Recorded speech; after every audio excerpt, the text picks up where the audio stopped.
부활절 둘째 주일, 부활의 기쁨을 간직하고 부활의 승리를 누리며 살아가시는 우리 예배자 여러분들을 주님의 이름으로 환영하고 축복합니다. 오늘도 하나님만을 바라보며 하나님만을 참되게 예배하는 우리 모두에게 하나님께서 귀한 말씀의 은혜를 허락하여 주실 줄로 믿습니다. 저와 먼저 함께 인사 나누실까요? 사랑합니다. 사랑합니다. 축복합니다. 축복합니다. 가까이 계신 분들과 인사할 때 처음 뵙는 분들이 있으면 더 활짝 웃읍시다. 사랑합니다. 축복합니다. 멀리 계신 분들과도 인사할게요. 사랑합니다. 축복합니다. 립싱크 하지 마세요. 자, 오늘 하나님께서 우리에게 부흥하는 교회의 DNA라는 제목의 말씀을 허락해 주십니다. 부흥하는 교회의 DNA. 여러분 혹시 더우세요? 온도를 한 3도 정도 이렇게 낮춰 주실까요? 네. 막 부채질 하시는 분들이 많이 계셔서요. 좋습니다. 부흥하는 교회의 DNA라는 제목의 말씀을 허락해 주시는데, 먼저 DNA라는 말 우리가 종종 사용하는 말이에요. 너는 뭐 누구의 DNA를 받았다 뭐 이렇게 이야기를 하는데, 어떤 존재를 결정하는 가장 근본적인 특징, 그래서 어떠한 생명체의 설계도 라고 정의를 쉽게 할 수 있을 것 같습니다. 그래서 우리 모두에게는 각자 다 DNA라는 것이 있어요. 유전적인 요소라고 하는데, 이 DNA 때문에 생긴 모습도 다르고 각 사람의 특징이 다른 거거든요. 이렇게 DNA로 인해서 각 사람마다 다 다르듯이 교회도 어떠한 DNA를 가지고 있느냐에 따라서 그 모습이 달라진다. 그런데 하나님께서 오늘 우리에게 부흥하는 교회의 DNA가 무엇인가? 다시 말해, 어떤 교회가 하나님께서 기뻐하시고 하나님께서 인정하시는 부흥을 경험하는가를 오늘 우리에게 말씀해 주십니다. 우리는 흔히 교회의 부흥하는 교회라고 이야기를 하면 자연스럽게 숫자를 떠올려요. 사람이 많아지는 것, 예배당이 막 가득 차는 것, 그래서 교회를 점점 넓혀가는 것, 이것을 부흥이라고 흔히 생각을 합니다. 그런데 여러분, 부흥이 정말 그런 것일까? 사람이 많으면 부흥이고 사람이 적으면 부흥하지 않는 것인가? 자, 여러분 생각해 보실까요? 어떤 교회는 사람이 막 엄청 많아요. 그런데 그 예배는 살아있질 않다면, 건물은 정말 멋있고 커요. 그런데 그 교회 안에 기도하는 사람이 없다면, 말씀을 사모하는 사람이 없다면, 여러분 어떻게, 그 교회는 지금 부흥하는 교회입니까? 아니면 쇠퇴하는 교회입니까? 쇠퇴하는 교회일 거예요. 반대로 어떤 교회는 뭐 모이는 사람의 규모나 또 숫자나 건물의 규모 이런 것들이 크지 않더라도 예배와 말씀을 너무 사모하고 뜨겁게 기도하고 성도들 간에 서로 사랑한다면, 이 교회는 부흥하는 교회입니까? 쇠퇴하는 교회입니까? 부흥하는 교회죠. 성경이 말씀하시는 부흥하는 교회는 여러분, 숫자의 문제가 아니라 생명의 문제예요. 사람이 많이 모이는 것이 부흥이 아니라 영혼이 살아나는 것이 부흥이라고 하나님은 우리에게 말씀하십니다.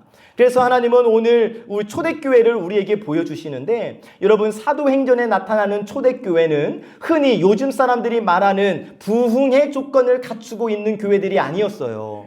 뭐 큰 건물을 가지고 있었던 것도 아니고 다양한 프로그램을 돌리는 교회도 아니었어요. 그러나 초대교회는 살아있는 교회였습니다. 부흥하는 교회였습니다. 왜냐? 말씀을 붙들었고 오로지 기도하기에 힘썼으며 서로 사랑하며 기쁨으로 예배했기 때문에.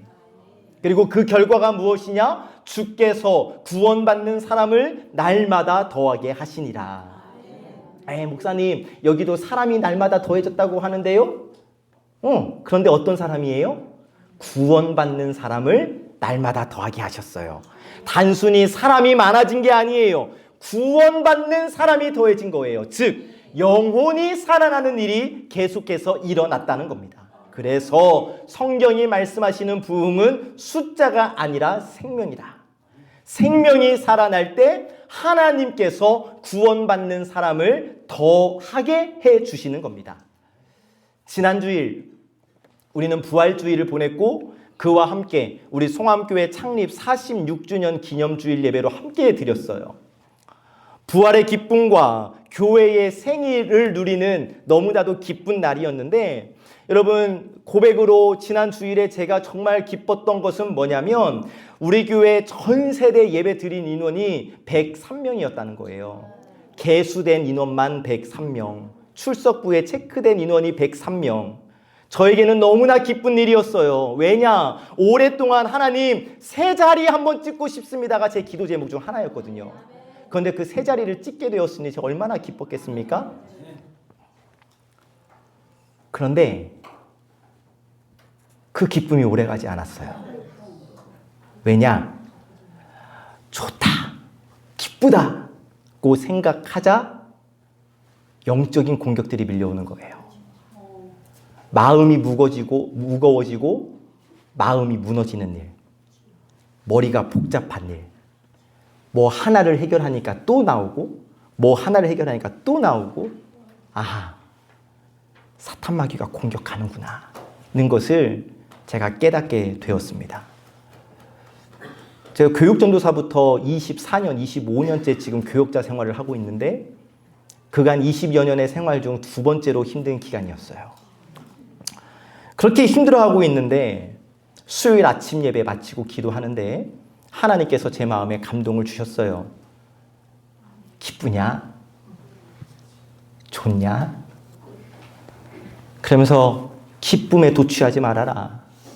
참된 부흥을 이루어야 한다. 하나님 무슨 뜻입니까? 그때 제 마음에 다시 감동을 주셔요.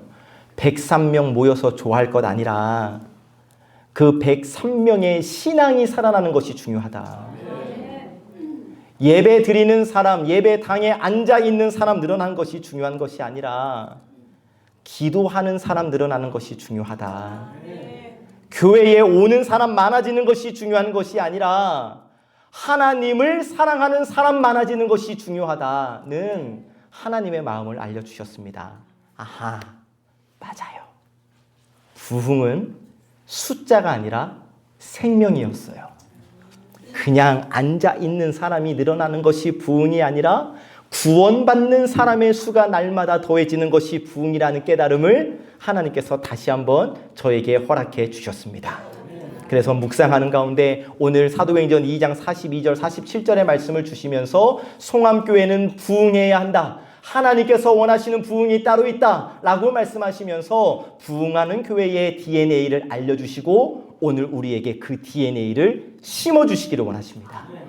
바라기는 오늘 주시는 말씀을 통해 우리 송암교회의 부흥하는 교회의 DNA가 심겨지게 되기를, 그래서 하나님께서 말씀하시고 하나님께서 원하시는 부흥을 이루어드리는 우리 송암교회가 되기를 참 좋으신 예수님의 이름으로 간절히 축복합니다. 아멘. 오늘 우리에게 주시는 첫 번째 말씀과 기도에 전념하라 고 말씀해 주십니다. 여러분 함께 읽어봅시다. 시작. 말씀과 기도에 전념하라. 아멘. 자, 초대교회 날마다 구원받는 사람의 수가 더해지는 부흥하는 초대교회였는데 그 초대교회의 부흥의 첫 번째 특징이 바로 말씀과 기도였다. 42절 말씀 함께 읽어보실까요? 시작.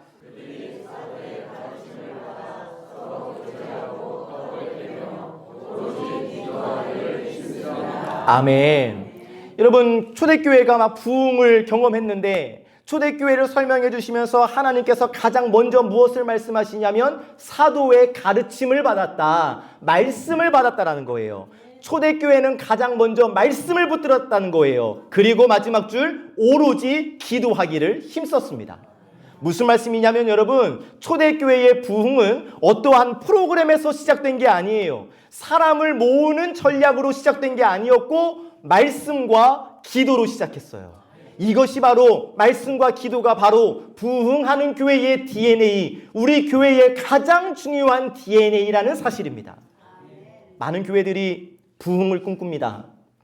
그리고 부흥을 이야기할 때 무엇을 해야 할지를 먼저 생각합니다.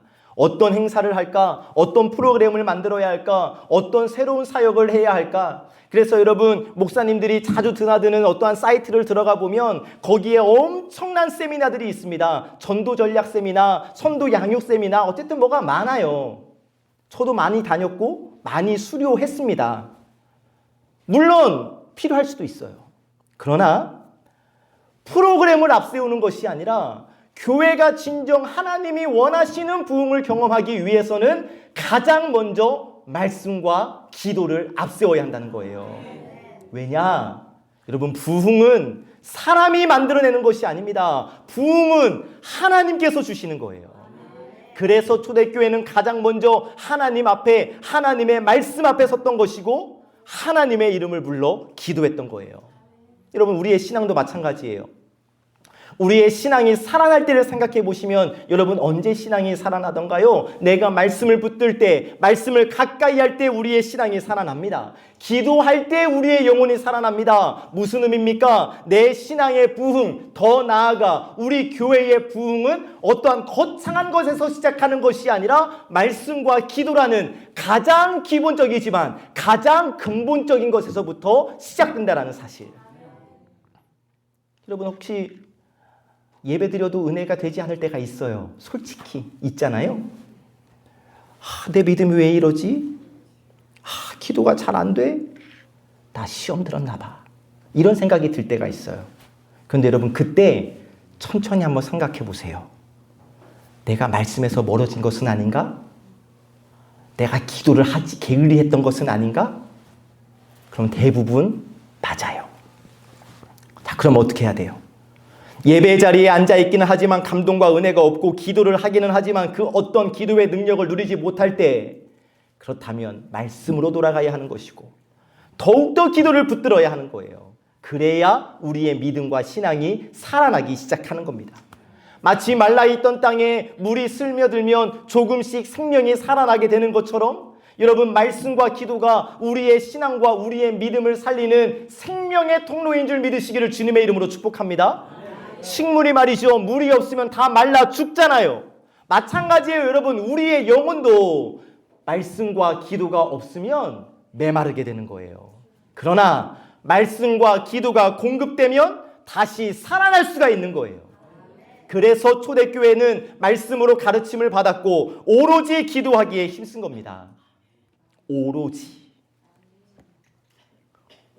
기도했다. 기도에 전념했다. 기도에 집중했다는 거예요. 초대교회 성도들은 기도를 선택이 아니라 그들의 삶의, 그들의 믿음의 중심으로 삶았다는 겁니다. 여러분, 기도는 특별한 사람이 하는 게 아니에요. 누구라도 다 할 수 있는 게 기도예요.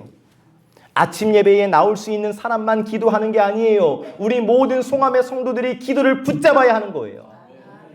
물론 바쁘시죠.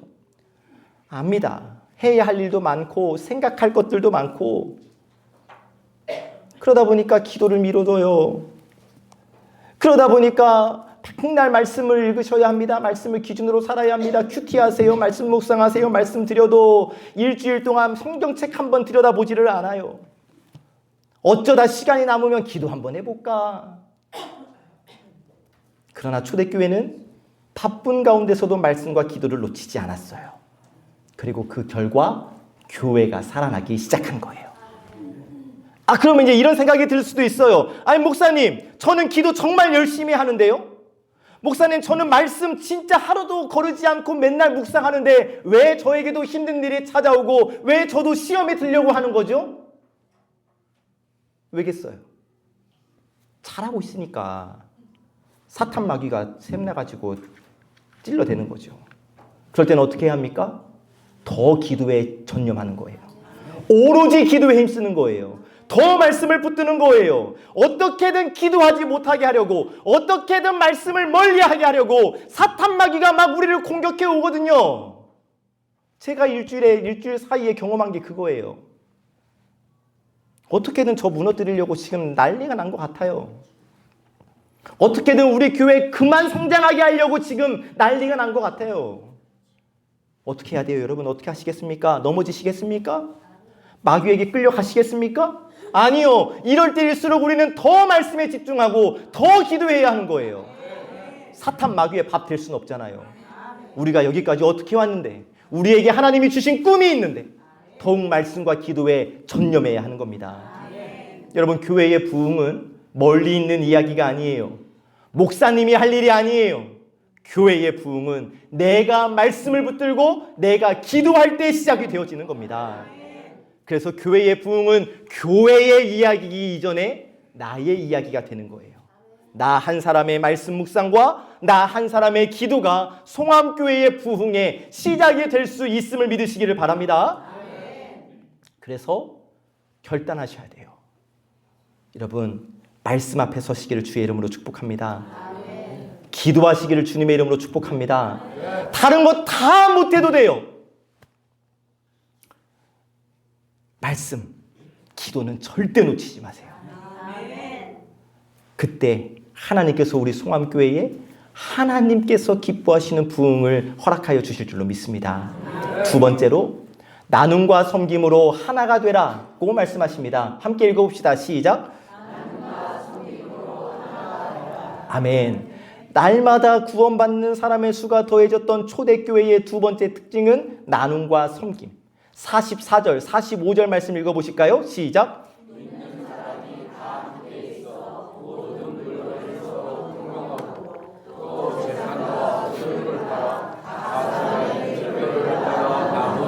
아멘. 여러분, 초대교회는 단순히 모여서 예배드리고 끝나는 그런 게 아니었고 서로의 삶을 나누는 공동체였어요. 여기서 여러분 중요한 것이 단지 물질을 나누었다, 뭐 이 정도로 끝나면 안 되고 서로의 마음과 서로의 삶을 나누었다는 거예요. 서로의 형편을 살폈고 서로의 필요를 볼 줄 알았습니다. 그래서 자연스럽게 나눌 수 있었던 거죠. 억지로가 아니에요. 누가 시킨 것도 아니에요. 서로 사랑하기 때문에 자연스러운 나눔과 섬김이 흘러나온 거예요. 그런데 교회의 부흥을 위해서는 이 나눔과 섬김이 절대적으로 필요하다는 것이죠. 왜냐? 우리는 신앙 공동체, 예수 그리스도의 피로 묶여진 예수 그리스도의 사랑의 공동체이기 때문에. 여러분 보시면, 여러분들 보시기에 왼쪽에 있는 교회의 건물은 아주 삐깍번쩍해요. 사람도 많은 것 같이 보이네요. 그런데 그 사람들의 표정을 보니까 하나도 기쁨이 느껴지지가 않아요. 그런데 반대로 여러분들 오른쪽에 보이는 그림을 보니까 뭔가 시골에 세워진 작은 교회 같아요. 건물의 내부도 좀 허름해요. 그런데 그 안에 있는 사람들의 표정을 보니까 막 웃고 있어요. 그리고 마지막 아래쪽 그림을 보니까 할아버지와 아이들이 무엇인가를 같이 심고 있어요. 여러분, 어느 교회 가고 싶으세요?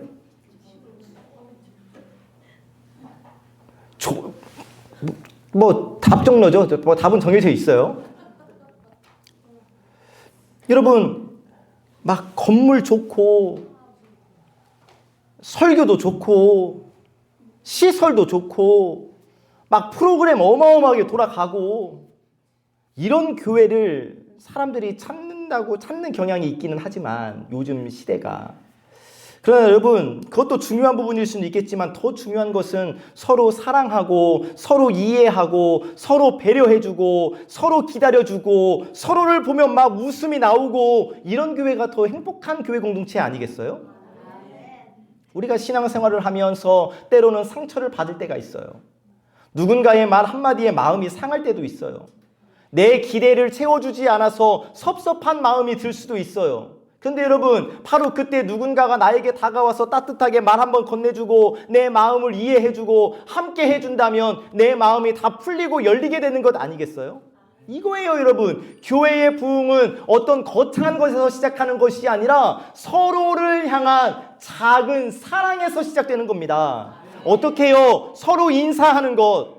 제가 말씀드리죠. 아니, 우리 교회 애들은 이렇게 버릇이 없어. 어른 보고도 인사도 안 해. 이게 아니라고요. 내가 먼저 인사해 주는 거예요.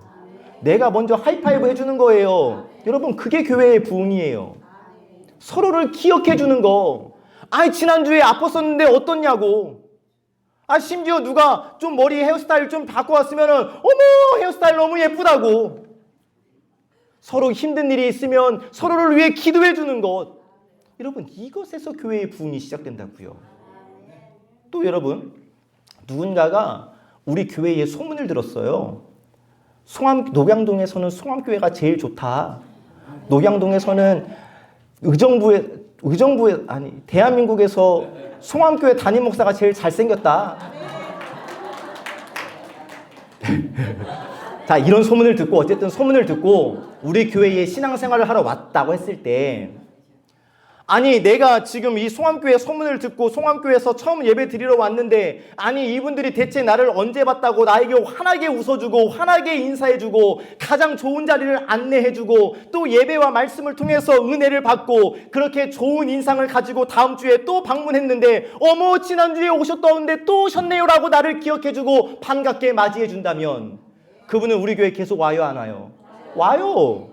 나를 기억해 주거든요. 나를 맞아 주거든요. 그런데 내가 이 교회를 처음 왔는데 도대체 이 사람들이 나를 투명인간 취급하는 건가? 본체 만체 자기들끼리만 인사하고 웃고 떠들고 난리가 났는데 나만 덩그러니 혼자 있는 것 같고 그래서 어찌어찌 간당간당하게 예배당에 들어와서 앉았는데 아니 거기는 죄송한데 제 자리예요. 다른 데 가서 앉아주시겠어요? 어찌어찌 예배를 드렸는데 그래서 집에 가렸는데 앞에서 인사하는 목사님하고 장로님이 아 우리 교회 밥 맛있으니까 밥 좀 드시고 가라고 그래서 억지로 떠밀려서 내려왔는데 아니 이 사람들은 자기들끼리 앉아서 밥을 먹고 막 웃고 이야기하고 있는데 나만 혼자 덩그러니 혼밥을 하고 있다면 이 사람은 다음 주에 교회 와요 안 와요? 안 와요. 아무리 담임 목사 잘생겼어도 안 와요. 여러분 교회의 부흥은 사랑에서 시작되는 거예요. 서로를 향한 이해와 배려에서 시작되는 거예요. 서로를 위해서 낮아질 때 교회의 부흥이 시작되는 거예요. 그래서 우리 예수님도 제자들의 발을 씻겨 주셨잖아요. 주님이신 예수님이 낮아지셨잖아요. 그리고 우리에게 직접적으로 말씀하시지 않습니까? 가서 너희도 이와 같이 행하라. 꼭 기억하세요. 우리 송암교회는 높아지는 곳이 아니라 낮아지는 곳입니다. 여러분 교회 오셔서 그 누구도 대접받으려고 하지 마셔요. 대접하기 위해서 오시는 겁니다. 누구누구 비교하지 마세요. 우리 송암교회는 사랑만 하는 곳이에요. 초대교회가 바로 그랬거든요. 그래서 사람들이 모인 거예요. 그랬더니 교회가 살아난 거예요. 그래서 하나님께서 초대교회를 통하여 일하신 거예요. 내가 먼저 이해하고 내가 먼저 사랑하고 내가 먼저 배려하고 내가 먼저 낮아질 때 교회는 따뜻해집니다. 그 따뜻함 속에서 부흥이 시작되는 거예요. 사랑하는 여러분, 제가 최근에 너무 설교를 힘들어해서 잘 못하고 있는데 지하 웬만한 청소는 불과 몇 주까지만 해도 제가 했었어요. 저하고 전도사님이 했었어요. 근데 제가 못하면 전도사님이 하시고 대부분 이렇게 했는데 이 이야기를 듣고 어떤 목사님들이 이런 얘기를 했어요. 야, 그렇게 하지 마. 성도들 버릇 나빠져. 자꾸 이렇게 그런데 여러분, 저는 그렇게 하지 않으려고 합니다. 제가 안 하면 성도님들이 하시는 거고 성도님들이 하시면 성도님들이 힘드실 거고 그래서 제가 하는 거예요. 하려고 하는 거예요. 같이 하고 싶어서. 제가 여러분 목사가 가장 꼴순위 있는 사람인 건데 저는 제가 여느 교회 목사님처럼 여러분들 언제 일 시키고 혼자 뒷짐지고 팔짱 끼고 그러고 있는 거 저 못 보셨을걸요? 무거운 짐 들고 오시면 가서 받아드리고 다 내려드리고 청소하려고 하고 이게 여러분 제가 착해서가 그런 게 아니에요. 저도 정말 악한 본성이 있는 사람이죠. 근데 억지로 계속 저를 자신을 훈련하는 겁니다. 낮아져야 돼, 낮아져야 돼, 예수님처럼 해야 돼. 근데 여러분 이게 당연하게 여기지 않으셨으면 좋겠어요. 저도 정말 노력 많이 하는 거예요. 그런데 여러분 저만 노력하지 말고 같이 합시다. 같이 노력합시다. 같이 배려합시다. 같이 낮아집시다. 그래야 우리 교회가 부흥할 수 있는 거예요. 사랑의 섬김. 서로를 위해서 사랑하고 서로를 위해서 막 서로를 높여줄 때 우리 교회가 부흥할 수 있다는 사실을 여러분 꼭 기억하시기를 바랍니다. 세 번째, 기쁨으로 찬양하고 예배하라고 말씀해 주십니다. 함께 읽어보실까요? 시작. 아멘. 날마다 구원받는 사람의 수가 더해졌던 초대교회의 세 번째 특징은 기쁨으로 찬양하고 예배했다. 46절, 47절 말씀입니다. 시작.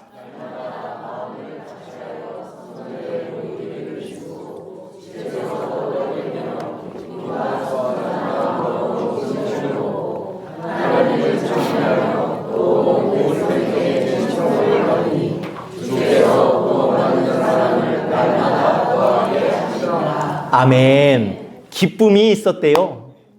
하나님을 찬미했대요. 예배가 기쁨이었고 함께 모이는 것이 기쁨이었고 하나님을 찬양하는 것이 기쁨이었어요. 억지로 모인 공동체가 아니라 기쁨으로 모인 공동체였어요. 막 교회 갈 생각하니까 기뻐요. 막 설레요. 당연히 교회가 부흥할 수밖에 없죠.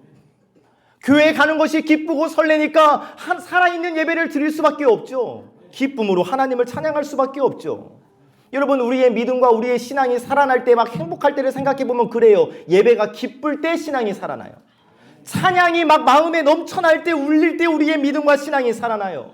하나님께 드리는 예배가 은혜로울 때 다시 힘을 얻게 되는 거예요. 반대로 여러분, 예배가 형식이 되면 목사님은 맨날 말씀과 기도 얘기만 한다고, 아주 귀에 딱지가 않겠다고, 맨날 똑같은 얘기 반복한다고, 마누라한테 끌려서 왔는데 도대체 언제 끝나는 거, 오늘 예배 지금 더 길어지는 것 같다고, 그러면 예배의 기쁨이 사라지는 거예요.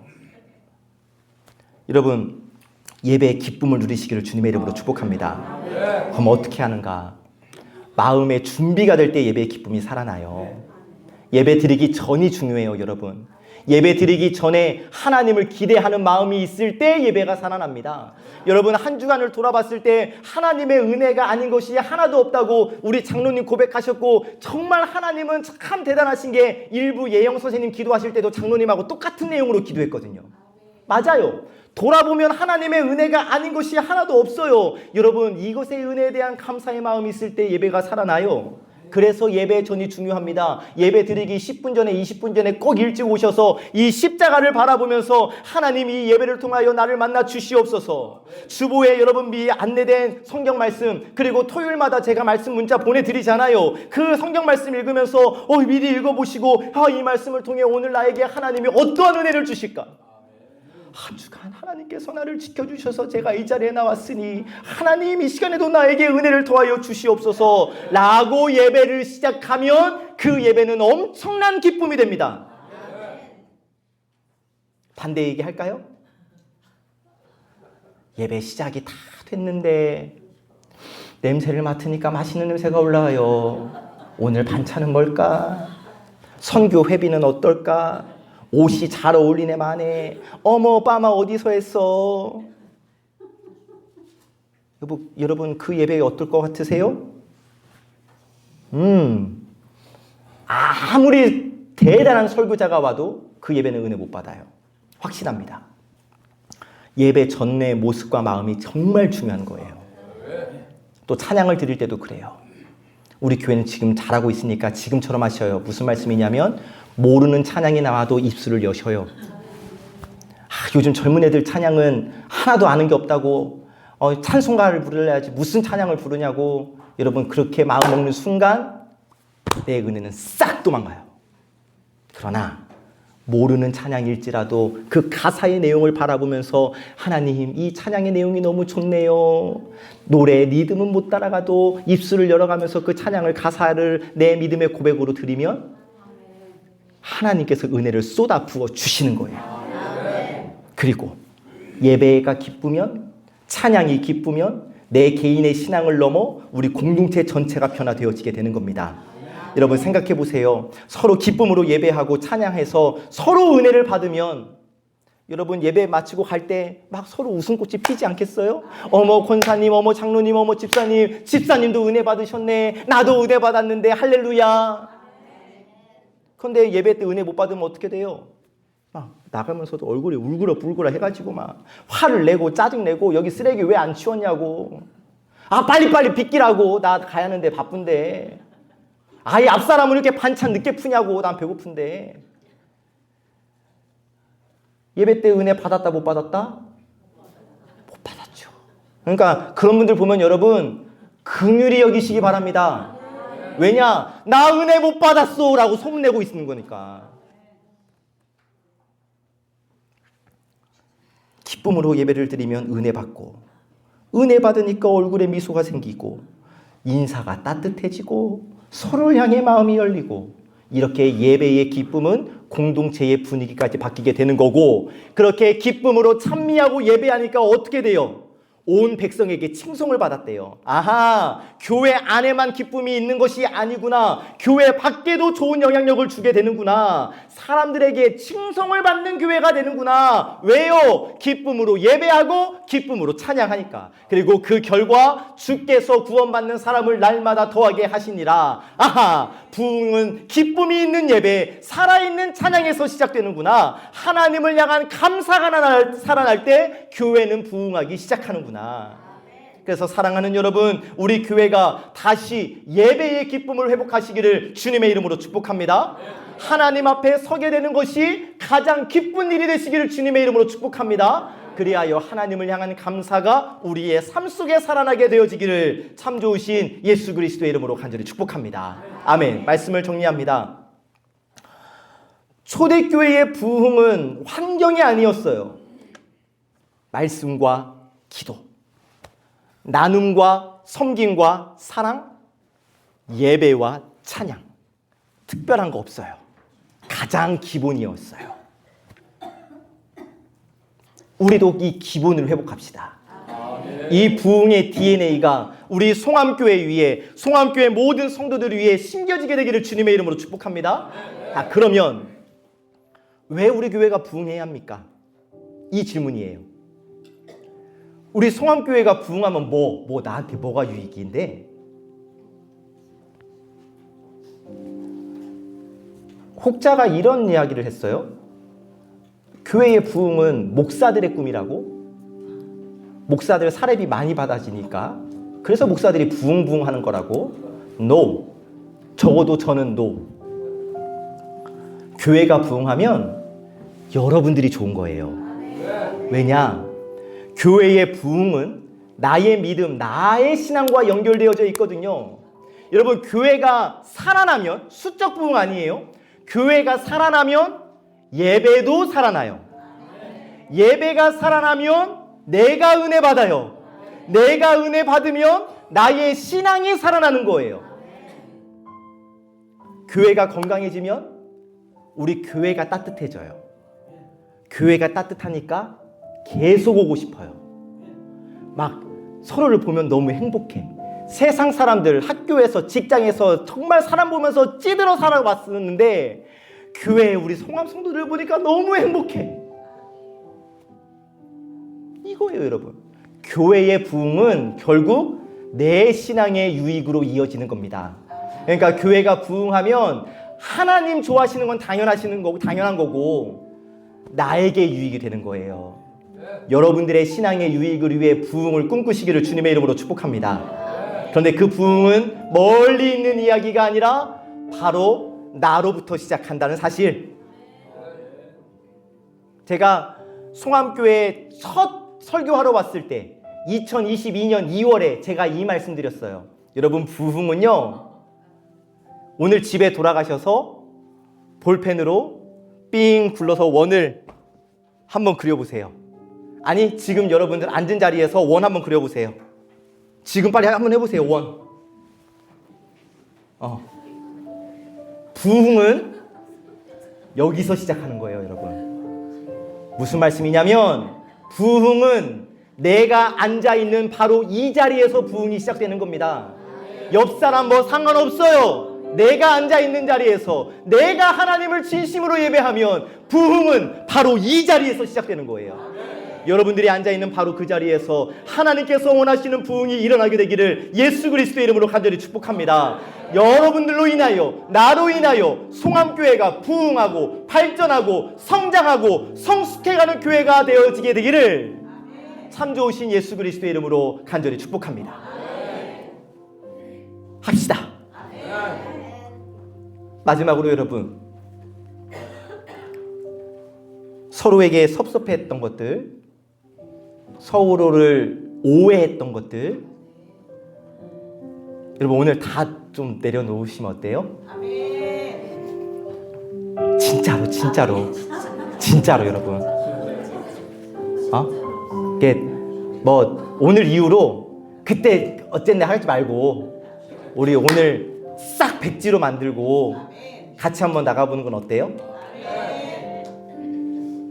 하실 수 있으시겠어요? 그 하실 분들만 우리 하나님께 박수로 한번 약속을 표현해 볼까요?